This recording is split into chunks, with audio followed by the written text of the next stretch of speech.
ආයුෂ බොහෝ වේවා. මැයි මාසය කියන්නේ ශ්‍රී ලාංකේය බෞද්ධ අපට වගේම ලෝකවාසී සියලුම බෞද්ධයින්ට විශේෂිත වූ මාසයක්. අප මහා භාග්‍යවත් සම්මා සම්බුදු පියාණන්ගේ ඉපදීම, බුදුවීම සහ පිරිනිවන් පෑම හෙවත් තෙමගුල මැයි මාසයට එහෙමත් නැත්නම් වෙසක් පොහොය මූලික කරගෙන සිදු වී තිබීම ඊට හේතුවයි. ලෝකවාසී බෞද්ධ ජනතාව සමරන ප්‍රධාන ආගමික උත්සව අතුරින් වෙසක් උත්සවයට ප්‍රමුඛ ස්ථානයක් හිමි වෙනවා. ඒ වෙනුවෙන් විවිධාකාරයේ ආගමික වතාවත්වල නිරත වීමට බෞද්ධ ජනයා උනන්දුවක් දක්වන්නේ ඉතාමත් බැති සිටිනුයි. වෙසක් පොහොය බුදුරජාණන් වහන්සේගේ තෙමගුලට අමතරව තවත් වැදගත් සිදුවීම් කීපයකටම මූලික වන අතර මේ වීඩියෝවෙන් අපි වෙසක් පොහොය දිනේ වැදගත්කම ගැන කතා කරමු. වීඩියෝවට යන්න කලින් ඔයාට ඉතාමත් ආදරයෙන් මතක් කරනවා channel එක subscribe කරලා අපිත් එක්ක එකතු වෙන්න කියලා. එහෙනම් අපි යමු වීඩියෝවට. ක්‍රිස්තු පූර්ව 6 වැනි සියවසේදී පමණ ප්‍රභවය වූ බුදුදහම අද වන විට ලෝකයේ මිලියන 520කට අධික පිරිසකගේ ආගම වී තිබෙනවා. ඒ අනුව බුදුදහම ලෝක ජනගහනෙන් 7%කට ආසන්න පිරිසකගේ ආගම බවට පත්ව තිබෙනවා. ලොව ප්‍රධානතම ආගම් අතර සිව්වැනි තැනට පත්වන්නේද බුදුදහමයි. බෞද්ධ ආගමිකයන්ගෙන් 99%ක්ම ජීවත් වන්නේ ආසියා කලාපයේ බව සඳහන් වෙනවා. ඒ නිසා සම්බුදු තෙමගුල සමරන වෙසක් උත්සවය ආසියා කලාපයට ඉතා වැදගත් සංස්කෘතික උත්සවයක් බවට පත්ව තිබෙනවා.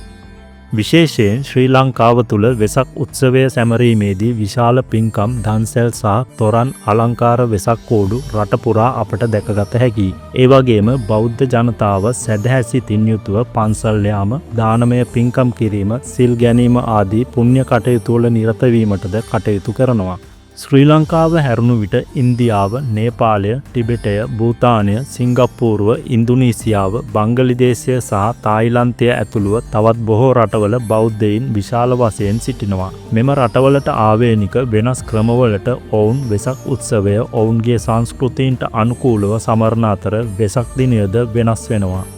ඒ වගේම වෙසක් හැඳින්වීමට භාවිතා කරන වචනද ඒ රටවලට ආවේනික භාෂාවලින් වෙසක් යන මූලික වදන විවාහාරයට නැගෙනවා. මේ ආකාරයට ඒ රටවලට ආවේනික සංස්කෘතීන්ට අනුකූලව සෑම බෞද්ධ රටක්ම වෙසක් සමරනු ලබනවා. වෙසක් පොහොය දිනය බෞද්ධ ජනතාව ඉතාමත් උත්කර්ෂවත් අයුරින් සැමරීමට ප්‍රධානතම හේතුව වන්නේ සිදුහත් කුමරුගේ ඉපදීම, බුදුවීම සහ බුදුන් වහන්සේගේ පිරිනිවන් පෑම වෙසක් පුර 15ක පොහොය දිනයකදී සිදුව තිබීමයි. ලුම්බිනි සල්ුයනේදී සිද්ධාර්ථ කුමාරයා ලෙසින් උප්පත්තිය ලැබූ බෝසතාණන් වහන්සේ ජීවිතය පිළිබඳව කලකිරීමෙන් පසුව 29 හැවිරිදි වියේදී ගිහි ගෙයින් නික්ම ගියා.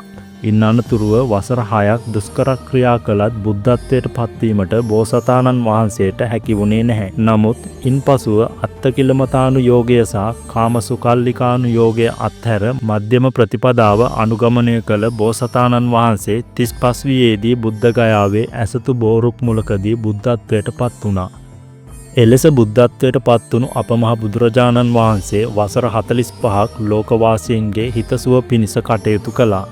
එදා ලෝකවාසීන්ගේ යහපත වෙනුවෙන් කටයුතු කළ අපමහා බුදුරජාණන් වහන්සේ 80 හැවිරිදි වියේදී පරිනිර්වාණය කළේ කුසිනාරා නුවර මල්ල රජදරුවන්ගේ සල්ුයනේදී.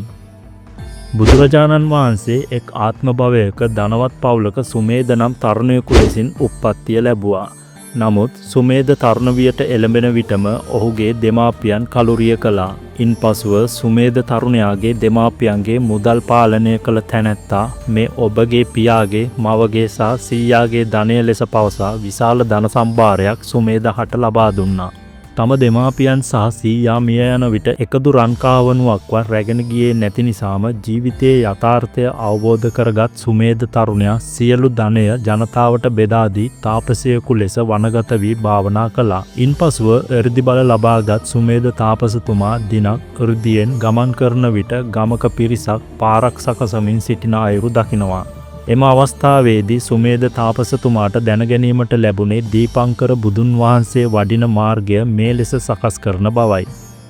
එහිදී සුමේද තාපසතුමාද මාර්ගයේ කොටසක් සකස් කිරීමට දෙනමෙන් ඉල්ලා සිටීමෙන් පසුව ඔහුට මඩවලවල් පිරි දුෂ්කර කොටසක් සකස් කිරීමට ලැබෙනවා. සුමේද තාපසතුමා වේස මහන්සි වී මාර්ගය පිළියෙල කළත් දීපංකර බුදුන් වහන්සේ වඩින අවස්ථාව වන විටද එක මඩවලක් පුරවා සකස් කිරීමට නොහැකි වීම නිසා එම අවස්ථාවේදී මඩවල මත දිගා වී සිය සිරුරෙන් මඩවල වසාගත් තවුසා ඔහුගේ සිරුර උඩින් වැඩම කරන ලෙස බුදුන් වහන්සේගෙන් ඉල්ලා සිටියා. එදා සුමේද තවුසා එලෙස වීර්ය පාරමිතාව පිරීමෙන් පසුව දීපංකර බුදුන් වහන්සේගෙන් මතු බුදු වීමට නියත විවරණ ලැබුවේ වෙසක් පොහොය දිනයකදී.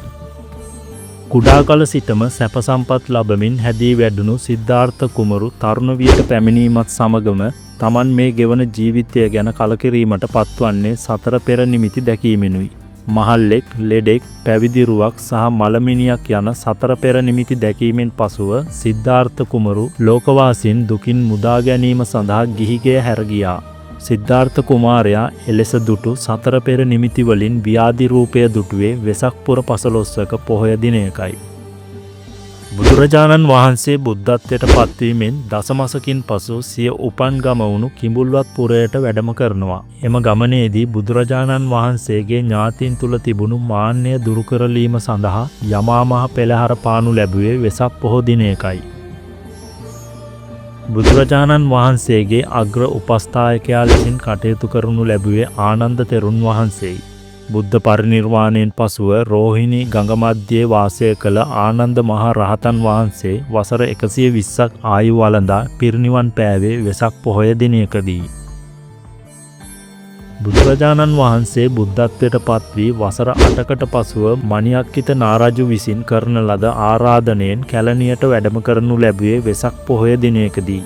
ඒ වගේම එදිනම සුමන සමන් දිව්‍ය රාජයාගේ ආරාධනයෙන් බුදුන් වහන්සේ සමනල කන්දට වැඩම කර එහිදී දිවා විහරණය කළා.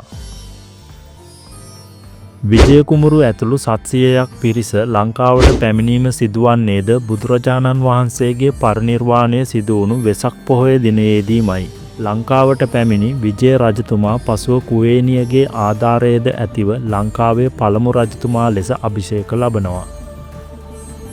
දේවානම්පියතිස්ස රජුගේ හොඳම මිතුරෙකු ධර්මාශෝක රජතුමා විසින් දේවානම්පියතිස්ස රජතුමා හට එවන ලද සිංහාසනය, කඩුව, ඔටුන්න, හක්ගෙඩිය සහ මිරිවැඩි සඟල යන පංච කකුද භාණ්ඩ සහිතව දේවානම්පියතිස්ස රජතුමා දෙවන වරටත් රාජාභිෂේක ලබන්නේද වෙසක් පොහොය දිනකදී බව ලංකා ඉතිහාසයේ සඳහන් වෙනවා. මෙම සිදුවීම් වලට අමතරව වෙසක් පොහොය දිනයකදී රුවන්වැලි සෑයේ වැඩ ආරම්භ කිරීම සහ මහවිහාරයේ උපසම්පදා උත්සවය මුල්වරට ආරම්භ වීම සිදු වී තිබෙනවා.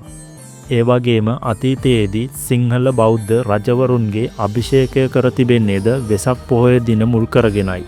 මේ ආකාරයට වෙසක් පොහොය මූලික කරගෙන අතීතයේ සිටම බොහෝ වැදගත් සිදුවීම් සිදු වී ඇති අතර එම සිදුවීම් සිහිපත් කිරීමද සෑම වසරකම වෙසක් පොහොයකදීම සිදු වෙනවා.